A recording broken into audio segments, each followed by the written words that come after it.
আপনাকে বলছি, কত রক্তের বিনিময়ে, কত অঙ্গহানির বিনিময়ে আজকে আপনি আপনার মসনদে বসেছেন। আপনারা কি ভুলে গিয়েছেন? নিশ্চয়ই ভুলে যাননি।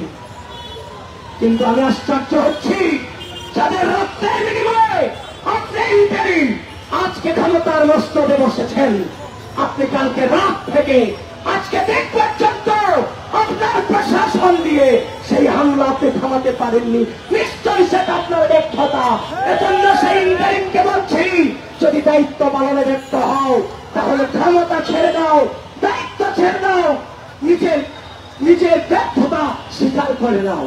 প্রিয় বন্ধুগণ, প্রিয় চট্টগ্রাম বিশ্ববিদ্যালয়, আমরা ইতিমধ্যে দেখেছি চট্টগ্রাম বিশ্ববিদ্যালয়ে শুধু এটা নয়, সান্ধ্যকালীন আইন জারি করা হয়েছিল। আপনাদের মনে আছে? রাত 9টা 10টার পরে কোনো মেয়ে থাকতে পারবে না, ক্যাম্পাসের বাইরে কোনো মেয়ে থাকতে পারবে না।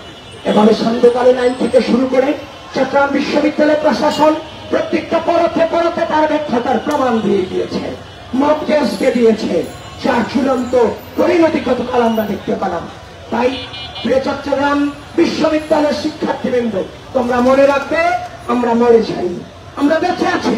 এই ঢাকা বিশ্ববিদ্যালয় তোমাদের সাথে আছে, গোটা বাংলাদেশ তোমাদের সাথে আছে, যতক্ষণ না পর্যন্ত এর সুস্থ বিচার হবে এবং সেই ধরনের সন্ত্রাসীদেরকে আগামী কয়েক ঘন্টার মধ্যে বিচারের আওতায় না আনবে। মনে রাখবে,